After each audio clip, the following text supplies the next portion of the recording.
Welcome to another edition of Inspiring Life Journeys, where we talk with people about their journeys through life, their ups and downs, and what they've accomplished and what we can all learn from them. Before we begin, just a little intro to what.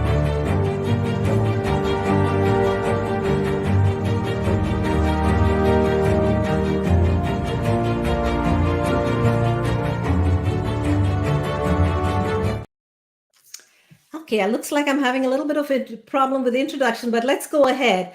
Today, our guest is the renowned artist Patricia Gagic. She is an internationally lauded for her work as one of Canada's most exceptional communicators, as an award-winning contemporary artist. You can read all about her in our description over there, but without further ado, I'm going to bring on Patricia because she's got so much to share, and I'd like you to take full advantage of all that she's got to share with us today. Hello. Hi, welcome, Patricia. Welcome to today's show. So glad to have you here with us today. Excited to be here. Yes, thank you very much. Yeah, we've known each other for a while, and I've always been amazed at your accomplishments in the various things that you've been, the awards that you've received, the new things that you're launching out, and stepping out and doing things that you haven't done before. So, listeners are going to have a great time listening to all your accomplishments. So before we get started, I just want to let everybody know to go ahead and share this and like it and share the video so that people can listen to Patricia as well. So Patricia, our journeys in life really starts from the time we were young, right? From the time we were in our early childhood to the teenage years and all through life. But let's take a look at your journey through your, say, maybe through your early 20s. Wow. It's great. Thank you. I feel like I was born an adult, if that makes any sense. Like when I was a small child, I had big visions. I used to think I could do things, that I shouldn't be able to do. And I think that was really part of my atrocious attitude about life. Like, well, I can do it. I simply can do it.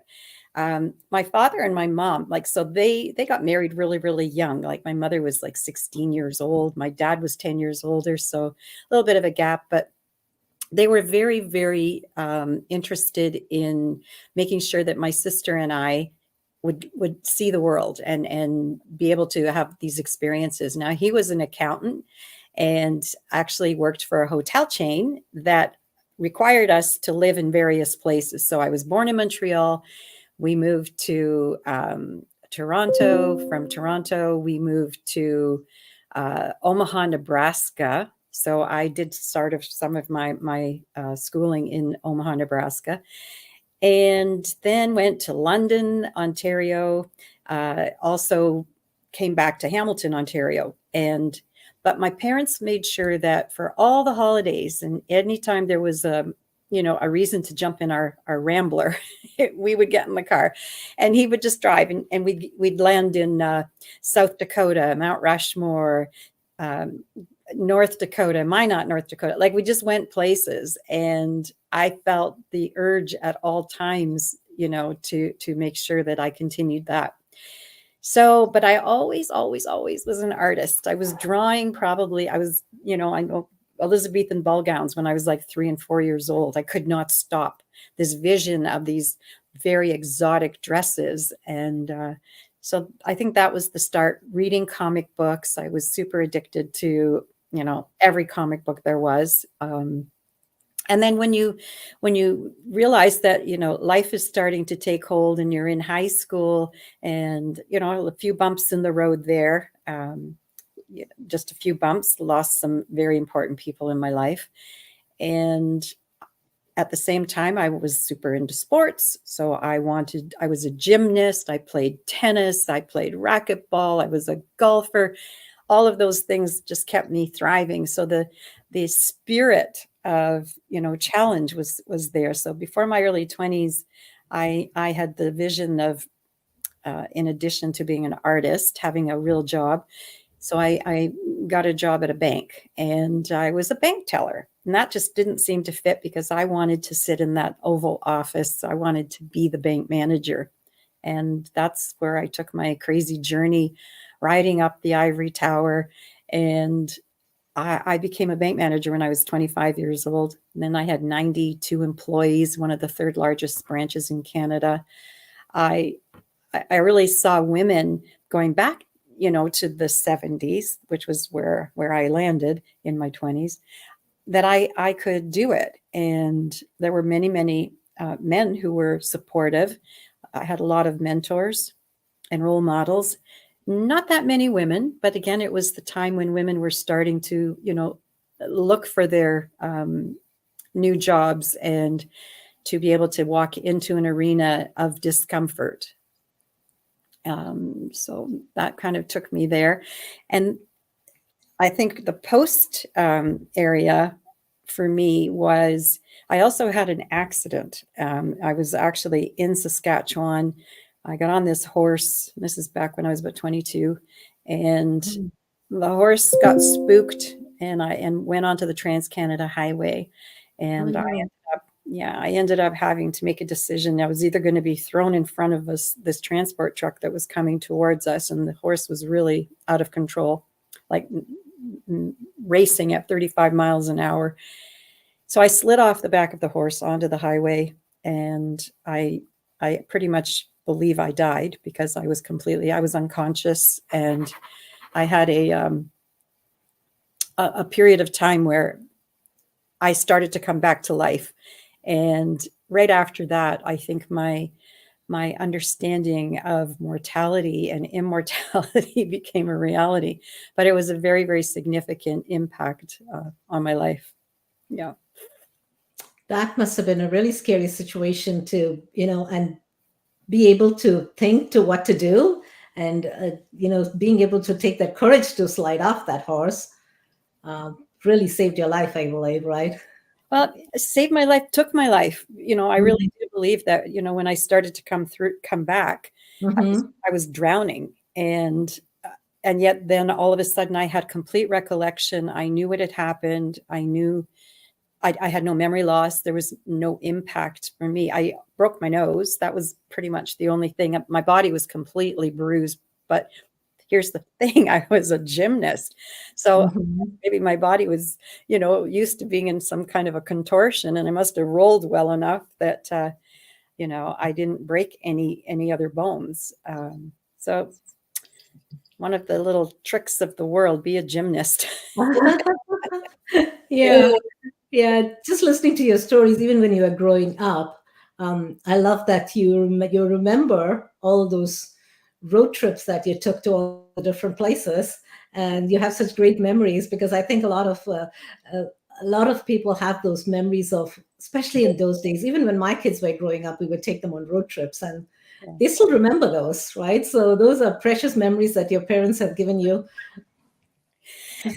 We used to, I think on a Sunday morning or Sunday afternoon after church, my dad would say, all right, we're getting in the car, we're going.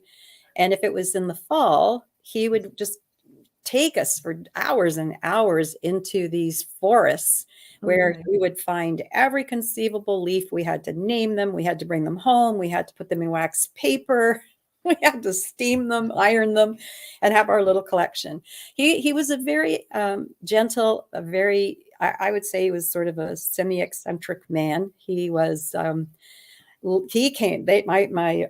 roots were from Poland, Russia, Ukraine. Everything was occupied Austria-Hungary at the time. So when we grew up with multiple nationalities. And the interests that my father had were, that we should learn how to speak the languages. So I went to Polish school. I had to learn to sing in Polish, and I sang in the church choir in Polish. Didn't understand a word of what I was singing, but apparently I was doing an okay job. And then he had this passion, though. This is the thing that was so funny. He had a passion for the bagpipes. And so Sunday afternoons, there we would be sitting there. Mom would be making the roast beef and potato dinner, and my dad would have the stereo cranked with his bagpipes playing. And then, so very fond memories. The sad part for me is that on just after my 25th birthday, my father passed away. He had a massive coronary when he was only 52 years old. and didn't recover. So that was a massive loss. You know, my mom was only 43 years old, became a widow. So we really had a huge gap in our life after that, and but super fond memories that I can cherish. And my dad was pretty silly. He always, when I lived out west, he would, at the time, because we didn't have cell phones or anything, he would get those little cassette tapes.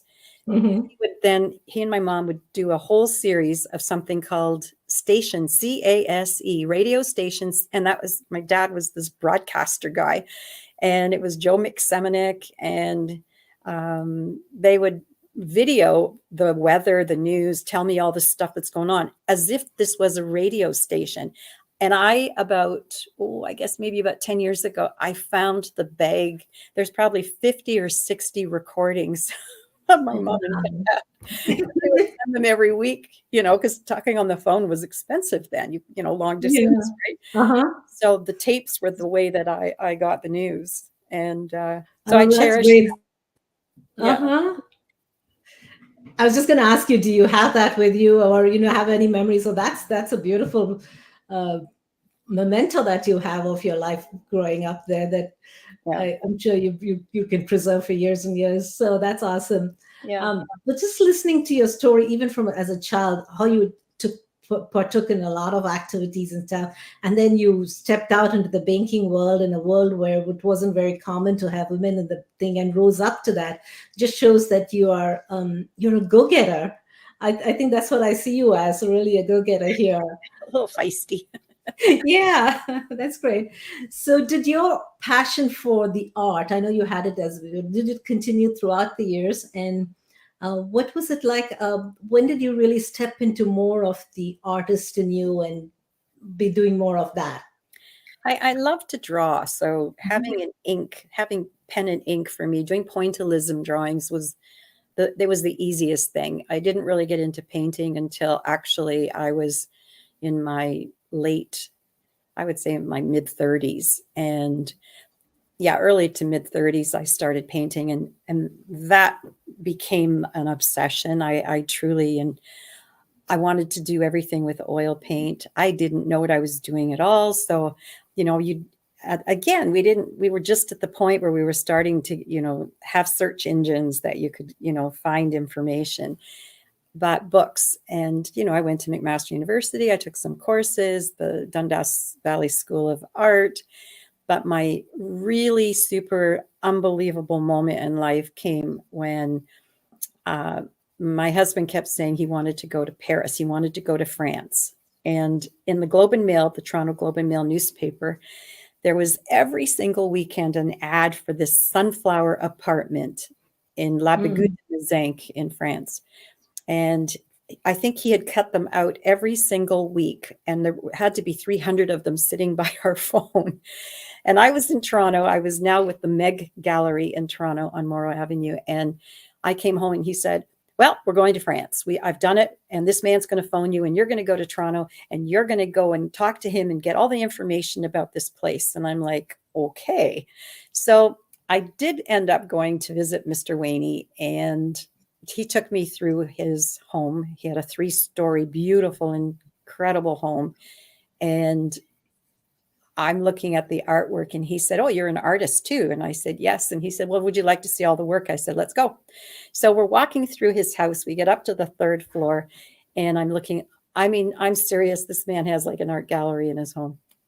On the 3rd floor, I see this painting of a white horse, beautiful, extremely, extremely unusual, not just a regular horse painting, because that wouldn't have appealed to me. And I look at the name on the painting, and it said Dragic, which is Dragic in Serbian. And I said to Mr. Waney, oh, he's Serbian. He goes, oh my goodness, no, he's French, Dragic. And I'm like, okay, Dragic. And he goes, yes, he lives in Savoyon near Mont Ventoux, maybe about 3 hours away from La Bigoude. And I said, I don't even know, Shanta, I don't know what came over me, but it was that moment of kind of the karma piece. And I said, I want to meet him. And he said, oh, okay, well, maybe we can make that happen. He doesn't usually see very many people, but maybe we can try and help you. So we go to La Bagou de Mazinc. We are now in the Sunflower apartment. And I asked Ulrika, Mr. Wayne's wife, if she would phone Monsieur Dragic. And she did. And he said, no, I'm not interested in seeing any people. And I'm like, that's not going to work for me. So of course, we ended up having another conversation, and then we did visit him, and we were late, and that wasn't good either. But I walked into his atelier. So, Savoyon is a little tiny 5th century village and in Provence. And I walk into his unbelievable home, this turret with the cement, like the stone walls, and I'm just completely blown away. But when I get into his atelier, I see paintings, and I see his name on these huge posters with Christo, Picasso, Atlan, Alvarez, and I'm going, okay, this man is like major art. I'm so completely intimidated and didn't think I belonged in that room, but it was a pleasure to meet him. On the way out to walk us to our car, he said to my husband, he doesn't speak English, and he said, what does she want? And does she want money? Does she want fame? What does she want? And of course, my husband said, she just wants to know how to paint better. Uh-huh. And he said, she has to learn how to speak French. I'll give her 1 week of my time. I don't teach people. I have no interest in that. He'd been invited multiple times to teach at Les Beaux-Arts and has significant galleries that he was exhibiting with and people. And so I hired a tutor when I got home. I had 38 hours of Provençal French, and we did go back, and I spent that week with him, and it was unbelievable. And at the end of that week, he invited me to come back again and again. So since 1999, I've been multiple times a year going back and forth and spending a week with him. We had an exhibition together in 2011. And that was, a huge deal for me to have that exhibition with him. It was curated by Monsieur Lavie, who is a very important art historian there. And then he just said, no, there's not much more I can teach you. We've gone from oils to acrylic. We use the Matisse palette. And now he calls me Maestro. And we're very, very, very close friends. He's quite an eccentric man. Still is alive and exhibiting. And that was like an amazing, amazing blessing for me. But from that experience of going to that one trip, it, opened up the whole plethora of every time now that we're in France, we want to get in the car and go and see more places and do things. So yeah, I'm so grateful, so blessed, and could not have imagined how that one painting of a horse on a wall has completely, converted my entire life into a path that I never, ever could have ever imagined. I mean, it's surreal. It's too surreal. I'm still sitting there pinching myself. Yeah, you saw that and you knew what you wanted and you asked for it, right? So yeah, I guess the energy of the karma of that horse. And what's really weird is that the horse actually was his horse. It was Attila. And Dragan at the time would stand on the back straight up on the horse and just ride it across the fields in Provence. I mean, really, like, he was Don Quixote. I mean, this was so wild. Yeah. So there's significance to paying attention sometimes to what you're really, really called to, or being in that recognition of, I could have walked past the painting and just said, what, oh, that's lovely. It's, Dragic, and just kept going. But there was a massive magnet that just made and pulled me. And when he said no, he didn't want to see me, don't do that to me, because that's made it even more. I have to meet this man. So, and yeah, now we're besties, and I love him, and he truly changed my life. Totally changed my life. Oh, that's awesome. When did this start? I don't recall when you. 1999. Nine. So you still got that relationship and that Oh yeah, mentorship going. So that's an awesome thing. yeah, yeah. Yeah. Now that was just one piece of uh, your life when you in Paris, but you've done a lot more in Paris, and you've showcased your art in some amazing places. So you want to talk about a couple of places that your art has been accepted and displayed in? Yes. Oh, so there, I mean, there's a multiplicity of things that happen, but it is, I'll just say this, it's up to you yourself how far you decide you want to go and then Mhm. showing up. So I was invited to exhibit at the one of the first biennales in Firenze in Florence, and I met BB International Fine Arts, and when I met the people who were organizing their own exhibitions, they were responsible for Europe Art Genève, many exhibitions in different places that I never would have dreamt that my artwork could be seen at. So I did Geneva, Korea, um, we did Germany. Like I can't even think right now. There's too many of them. But I was able to participate in some of those art fairs with BB International, and that was really significant. Also, then in Paris, actually, I also had the opportunity to work with Bénédicte Lacat, and she has an organization. She's very involved and lives in Cannes, involved in the art world also as a historian.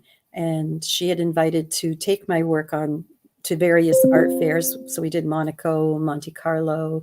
But there was an application that was two of them. One is for the Academic Society Art Sciences and Letters in Paris. And you have to have a pretty significant, accolades and exhibition experience in order for you to be given something from them. And also, I'm not from France, although I've been studying with a master.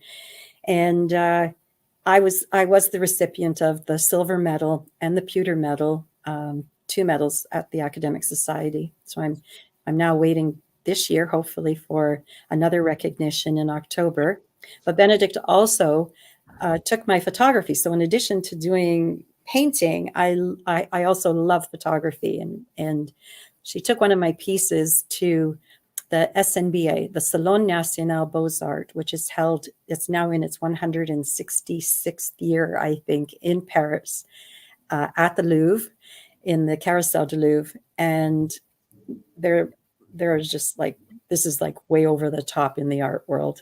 Mhm. And we submitted my photograph, and amongst 40,000 photographs that are submitted, I actually won the gold medal. I won the highest award.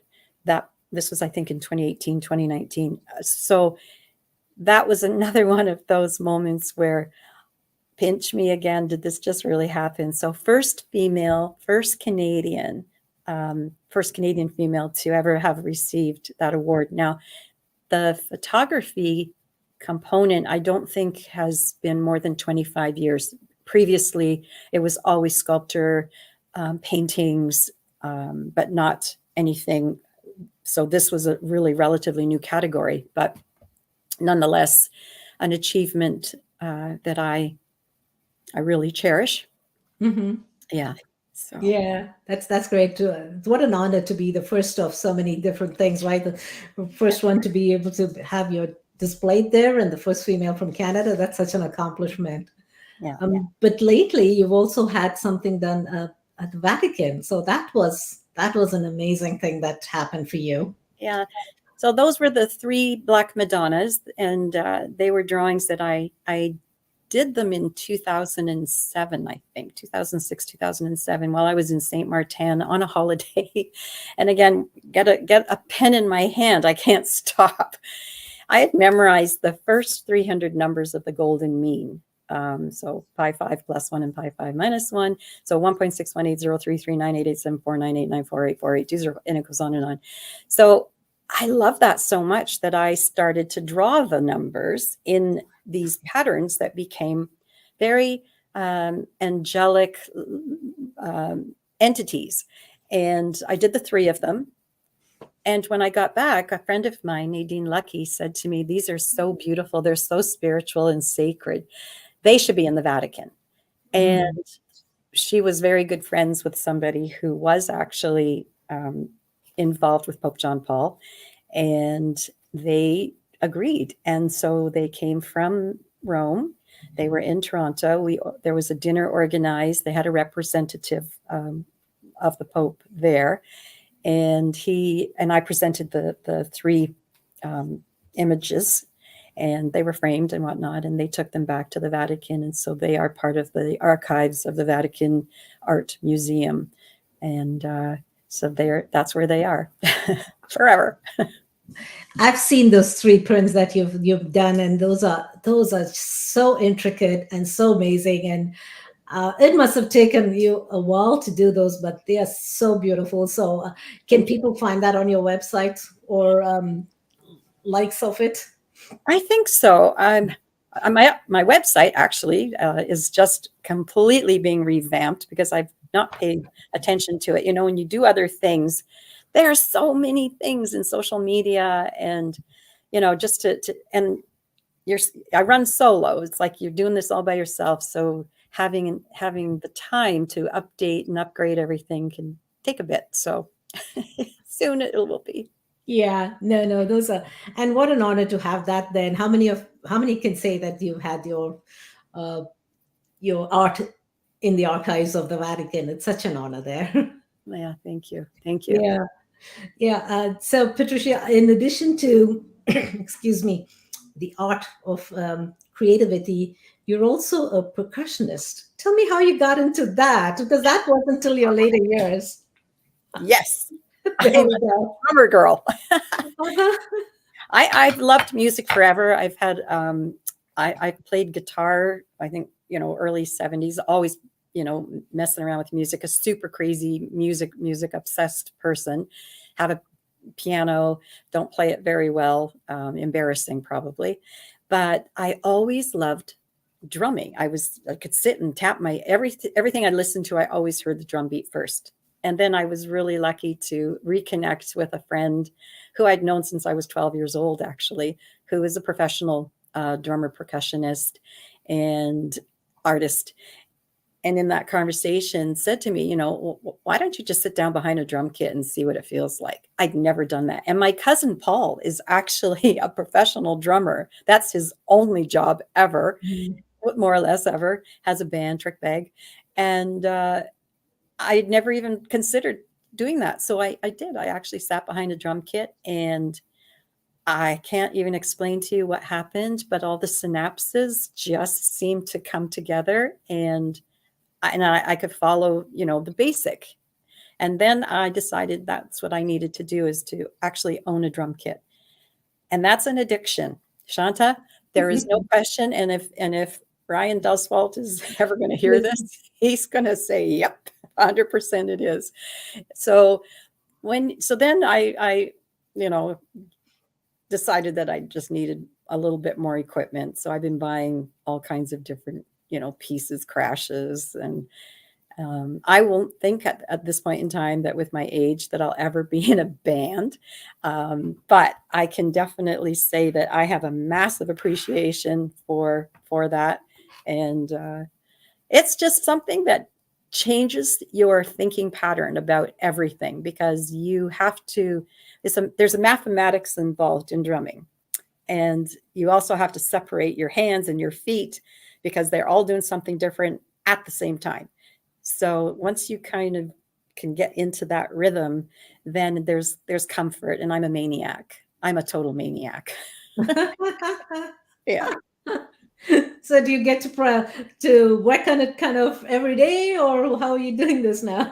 With all I that's wouldn't going say, on? I wish it was every day. Of course, Uh-huh. in the very beginning, it was like an obsession. And I do have 2 drum kits in my studio. I have a Gretsch Renown and also a Sonar SQ1 kit. So and they both have two different sounds. And so I can, manifest what sound I'm feeling like at the time. But when I'm in the studio, for the most part, I do try to, play. And especially if my art partner, my teacher, Greg, is there, then he definitely will, get me going, and we'll play off one another. And that's, it's beautiful. I just love that.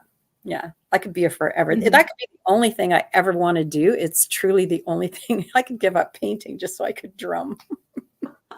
And you said about you may never be on a band. Oh, you never know. I don't know. With your accomplishment and your drive, you may soon be playing in a band, the drums. You know what? I can't see that actually, but I have been. Who knows? I mean, it's confidence. That's, I think, Yeah. with anything. Somebody will say, just go and do whatever, and you're a perfectionist. But there's also that level of comfort when you know that you know something well enough that it's like what James Barber says, all of a sudden he's on the stage and he forgets the words, but he just keeps going. And there's a comfort in knowing that you can actually, do that.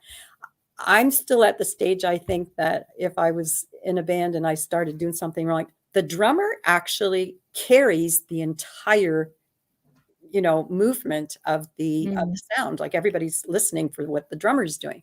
So I would have to be really, really confident. And I just don't think I'm there yet.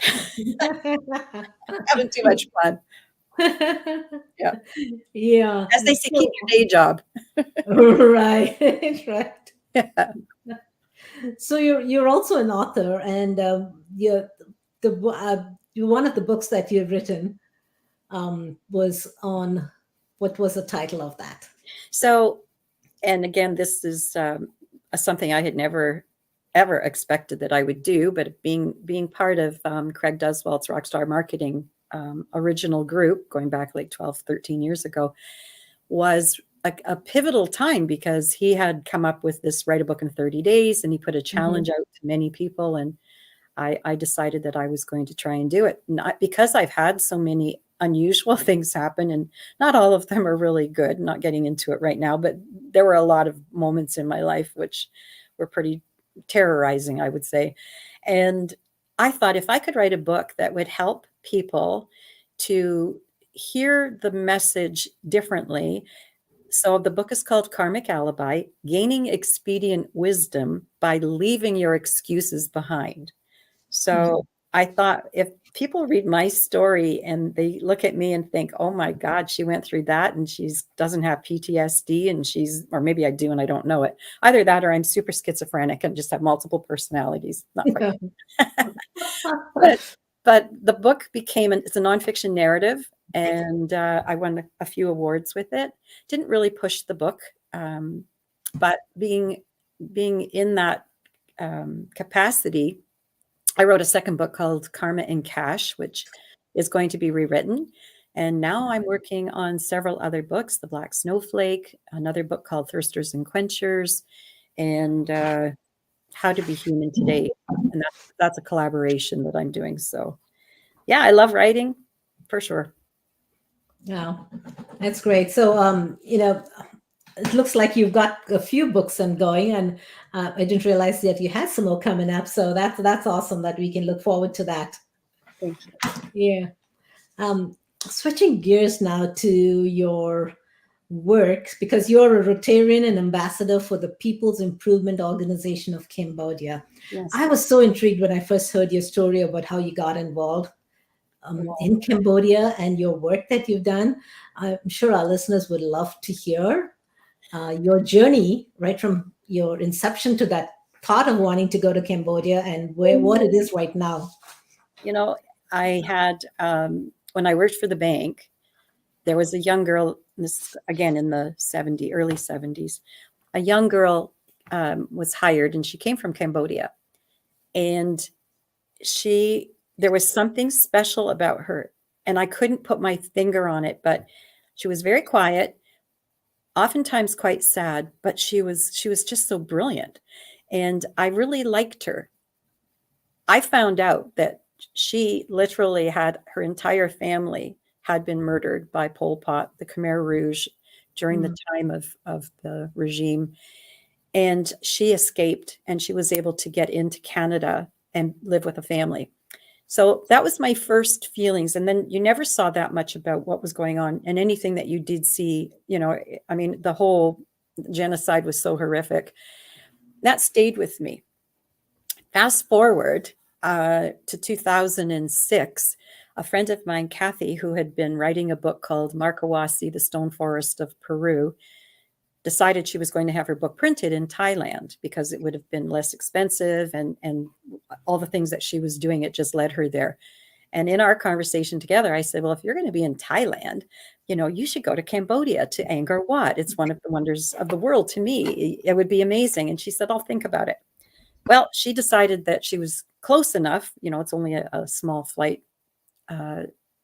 So she got into Cambodia, went to Angkor Wat, and spent the day. And as she's coming down to the south end of the Angkor, she walks around in the jungle area and sees a little blue sign that says School for Poor Children and Orphans. And then she saw a cement pad was laying on the ground amongst all of these, horrible small little huts and buildings. And so she saw this monk and she said to him, what's going on here? And he said, oh, Master Kawan, who is the gatekeeper of Angkor and generation wise, is going to be shut down because UNESCO is coming in. And of course, many things are changing to improve. And this is really an eyesore.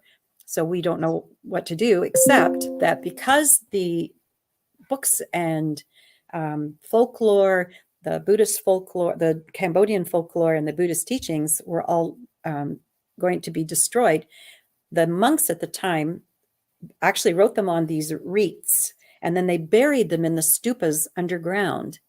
And so after 25 years of the, Khmer Rouge no longer in power, Master Kawan felt that it was time that they could be taken out.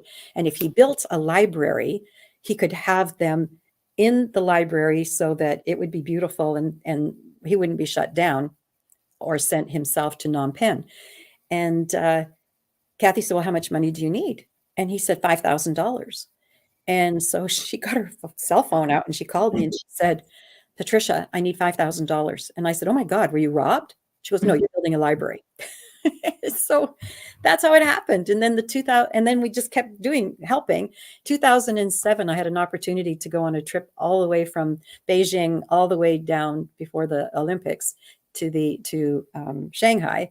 And I said, well, I want to go to Cambodia. It's close enough that I could do that. So I went to Cambodia. I met Master Kawan. I saw the library.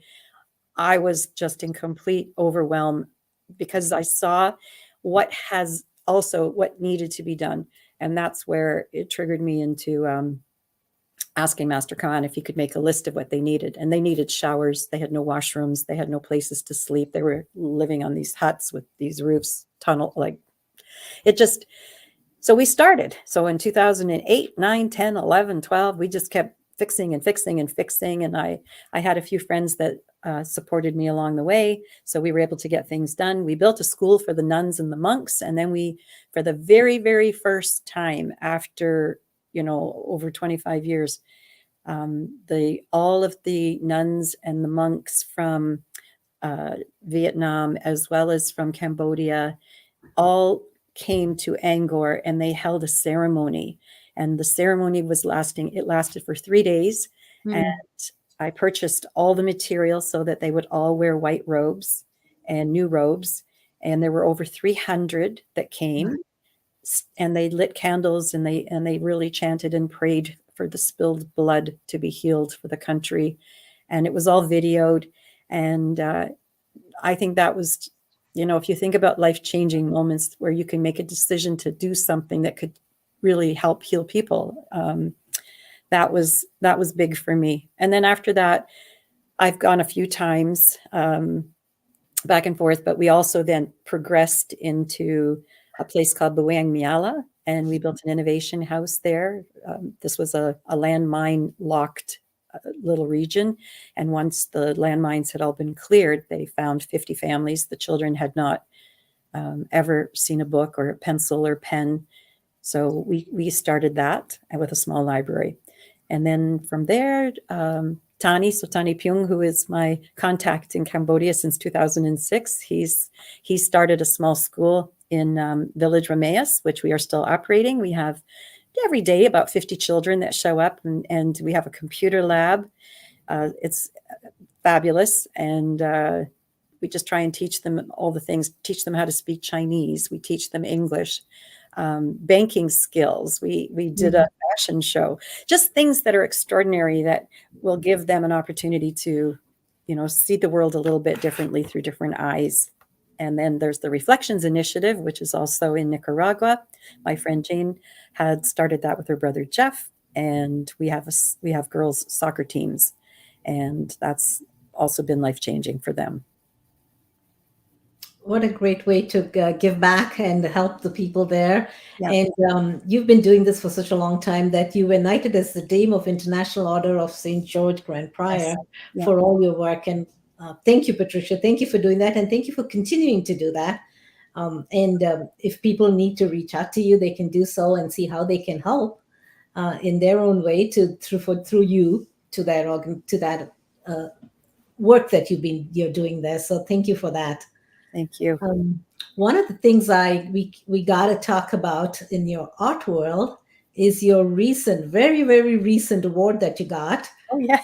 I forgot about that. That's so recent, and it's your top 60 masters of today and the artist of the year for 2023. So tell us a little bit about that. That was so exciting to see that, and what that has led you to, and what's coming up. Well, Art Tour International magazine had named me Artist of the Year. In 2020, we were supposed to be actually in Firenze, in Florence, for the award ceremony, and then COVID hit, so that didn't happen. And then this year, they actually named me for 2023 Artist of the Year Top 60 Masters. And so I was in New York on Friday evening to receive the award and at the ceremony with a bunch of my friends, and that, it also then I was able to announce that I was the recipient of the Titan Award, which is, there are 10 of us that have been chosen. There will be a 60-minute documentary that's going to be on each of our lives, and that will become a series. And they're going to be coming here from New York to Canada to interview me, to be in my studio, go and visit and talk to some of my family, my friends. So I don't know what this is going to look like yet, but hopefully you'll see me drumming too, because I think I'll let myself do that for 90 seconds. Anyways, that's going to happen soon, end of August. And I think all the other ones, the artists who were chosen, I know they went to Rome. They've been to Hawaii to interview one of them.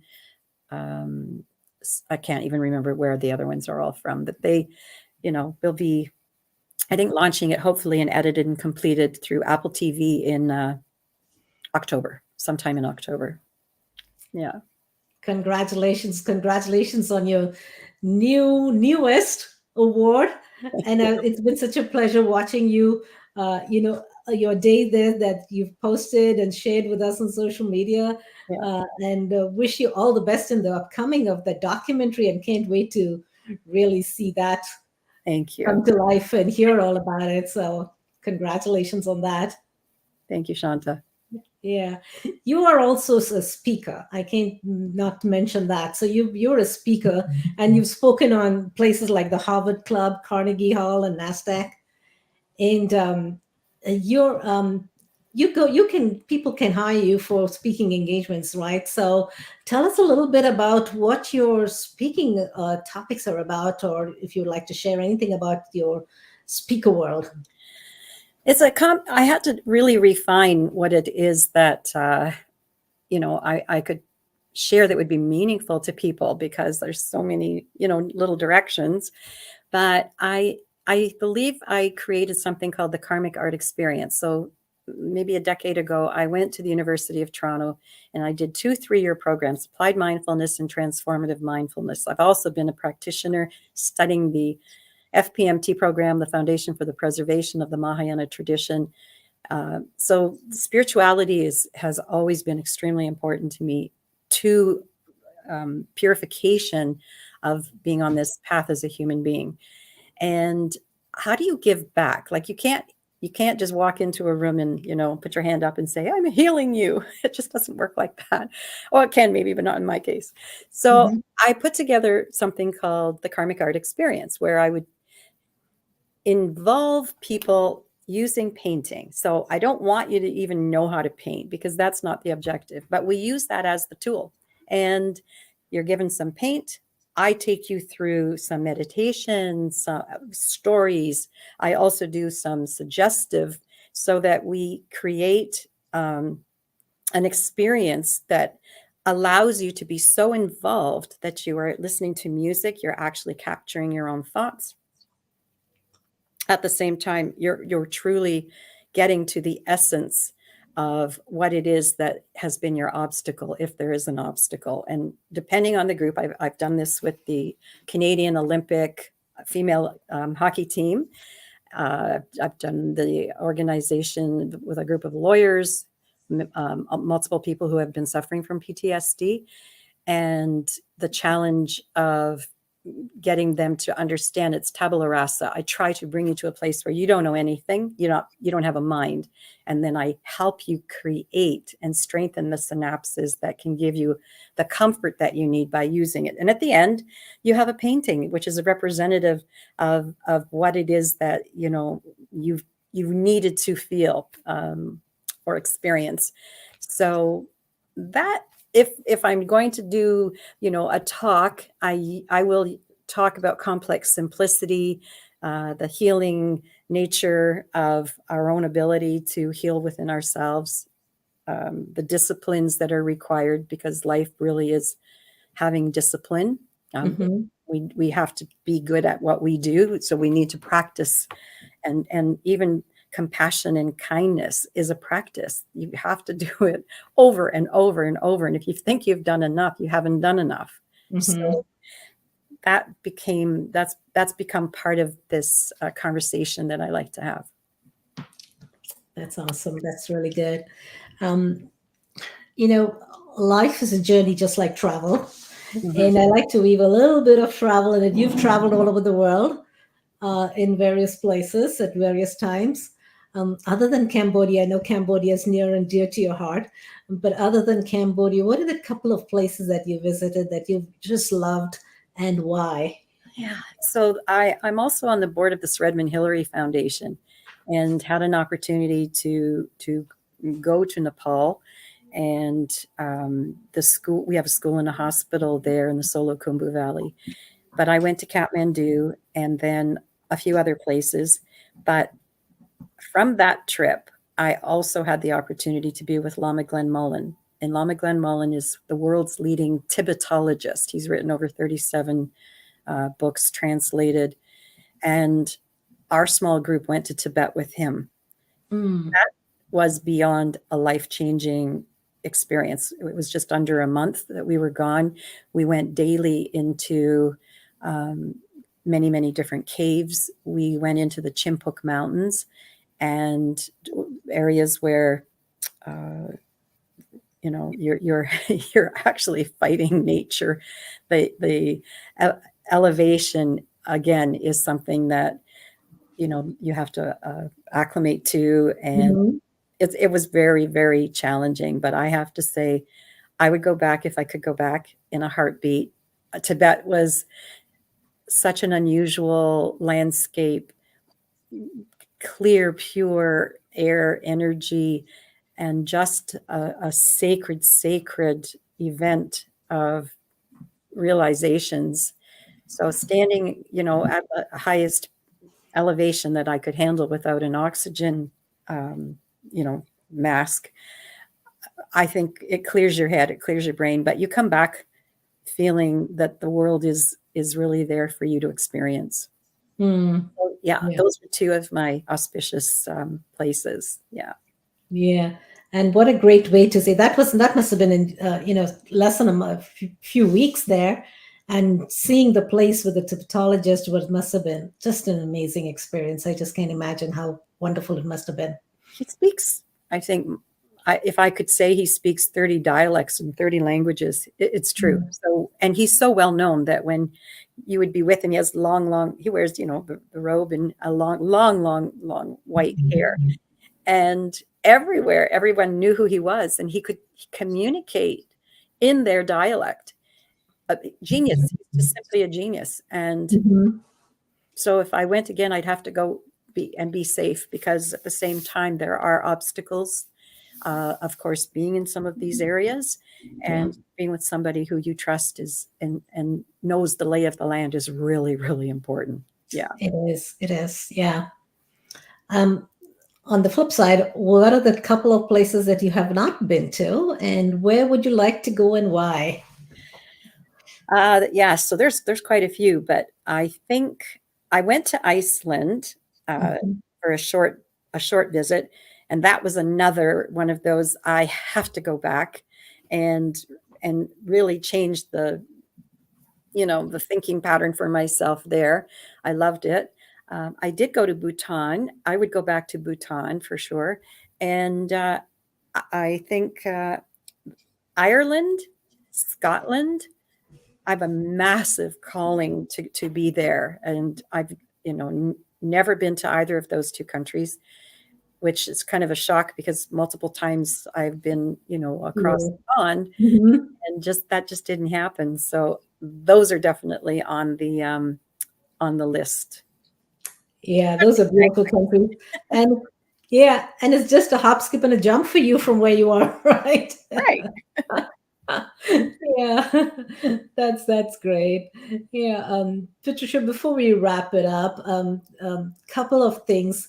What are the couple of items that you would, we've talked about so many things that have made a difference for you in your life, and you talked about stepping out and being confident in doing things, but other than, what are the things that you would like to leave our listeners with, just either on their entrepreneur journey or just in their life journey, as how they can be a more fuller and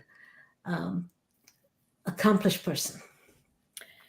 I think people need to retreat into themselves so they can stop complaining.